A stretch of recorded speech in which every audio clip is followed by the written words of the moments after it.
9 ذی الحج کو مسجد نمرہ کے پاس کوہ صبیر پر جب سورج کی کرنیں چمکیں، قربان جائیں کیا نظارہ ہوگا۔ لبیک لبیک کی صدا آ رہی ہے، دے کون رہے ہیں؟ مدینے والے محبوب صلی اللہ علیہ وسلم۔ حضور اس لشکر حسن کو لے کر، اس نور بھرے قافلے کو لے کے، یہ کون ہیں جو حضور کے ساتھ سارے نکلے ہیں؟ یہ کون ہیں سارے؟ یہ وہ فیروز بخت سعادت مند لوگ ہیں کہ ان میں سے جس نے ایک دفعہ بھی ایمان کی حالت میں حضور کو دیکھا اور پھر خاتمہ بالخیر بالایمان کے ساتھ دنیا سے رخصت ہوئے، یہ وہ لوگ ہیں کہ ولی اگر 60 سال بھی سارا دن روزہ رکھے، ساری رات نفل پڑھے، ہر برائی سے بچے، لیکن پھر بھی کسی صحابی کے قدموں کی خاک تک کو نہیں پہنچ سکتا۔ اور صحابی زیارت سے بنتا ہے، ولی عبادت سے بنتے ہیں۔ نبی پاک صلی اللہ تعالیٰ علیہ وسلم کے وہ سارے صحابہ کون ہیں؟ الصحابہ النجوم، یہ حضور کی چاروں جانب یہ چمک رہے ہیں، انہیں خود میرے نبی پاک نے ستارے فرمایا ہے۔ ایک سمت علی، ایک سمت عمر، صدیق ادھر، عثمان ادھر۔ ان جگمگ جگمگ تاروں میں بھلا مہتاب کا عالم کیا ہوگا؟ اور ہر کوئی فدا ہے بن دیکھے تو پھر دیدار کا عالم کیا ہوگا؟ تو نبی پاک صلی اللہ علیہ وسلم نے یہ وہ موقع تھا، 9 ذی الحج میدان عرفات، حضور صلی اللہ علیہ وسلم نے ظہر کی نماز ادا فرمائی اور پھر کچھ توقف کے بعد حضور کے لیے اونٹنی پر کجاوا سجایا گیا۔ حضور اپنی کسوا نامی اونٹنی پر سوار ہوئے، میرے محبوب نے خطبہ دینے کا ارادہ فرمایا۔ رب کریم نے ارشاد فرمایا، الیوم اکملت لکم دینکم، آج میں نے تمہارے لیے تمہارا دین مکمل کر دیا ہے، مکمل ہو گیا دین، اس کے بعد کوئی اور دین نہیں آئے گا۔ اس آیت نے بتا دیا کہ حضور آخری نبی ہیں، دین مکمل ہو گیا، اب کسی اور پیغمبر کی، رسول کی، دین کی، کتاب کی ضرورت باقی۔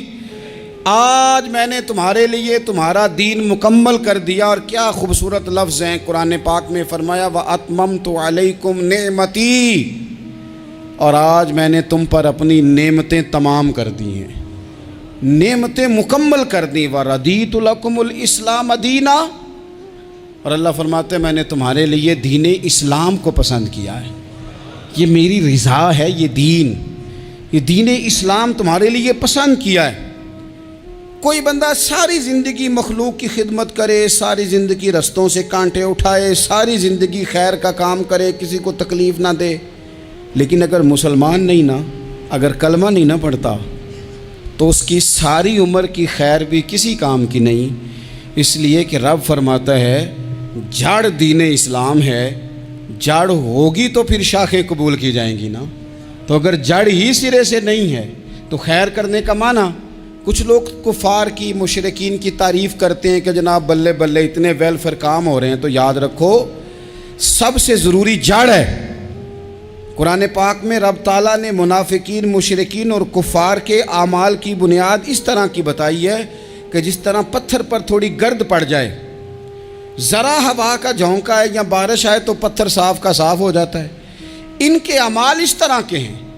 اس خیر کا کیا مطلب کہ جس خیر میں ایمان ہی شامل نہیں؟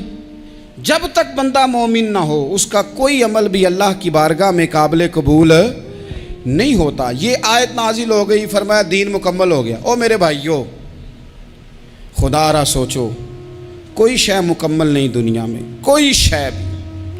کروڑوں کا مکان بنا لو پھر بھی کوئی نہ کوئی نقص نکل ہی آتا ہے۔ کوئی دنیا میں شے مکمل ہے ہی نہیں۔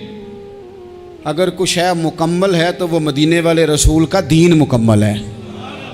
مکمل، جب ہم کہتے ہیں نا مکمل دین، تو لوگ سمجھتے ہیں تو شاید سادی سی بات ہے۔ یہ وہ والی بات ہے جو دنیا میں کہیں نہیں پائی جاتی۔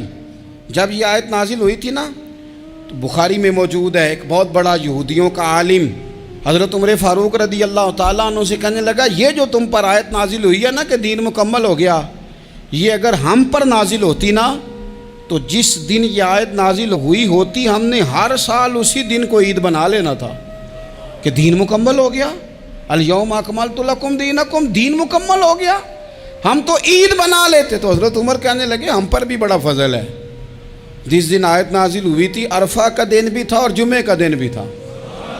ایک نہیں دو عیدیں تھیں مسلمانوں کی.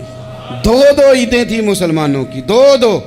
عزیز بھائی دین مکمل اللہ نے دیا. اور حضرت عبداللہ ابن عباس رضی اللہ تعالیٰ عنہ نے تو ایک مقام پہ اس کا ذکر بھی کر دیا. جب ان سے کسی یہودی نے کہا نا یہ آیت ہمیں ملتی تو ہم عید مناتے, تو فرمایا تم ایک مناتے نا, ہماری دو تھیں اس دن. جمعہ بھی تو مسلمانوں کی عید کا دن ہے نا.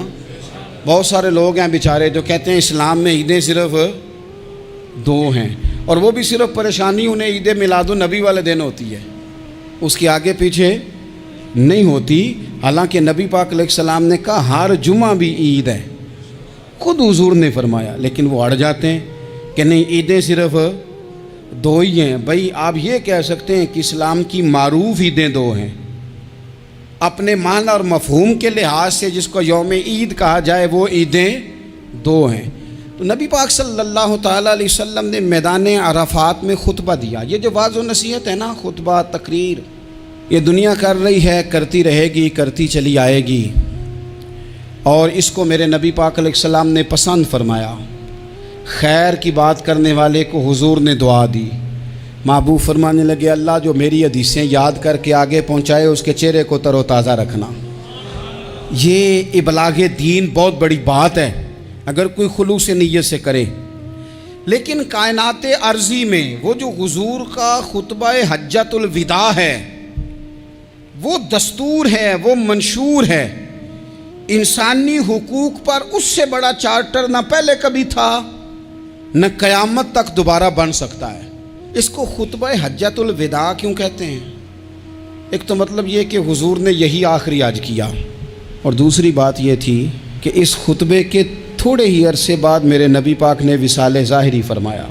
اور اس خطبے کو رسول پاک صلی اللہ تعالیٰ علیہ وسلم نے شروع کہاں سے فرمایا؟ یہ خطبہ دیکھیں شروع کہاں سے ہو رہا ہے. انسان دنیا میں ملتا بھی ہے, جدا بھی ہوتا ہے.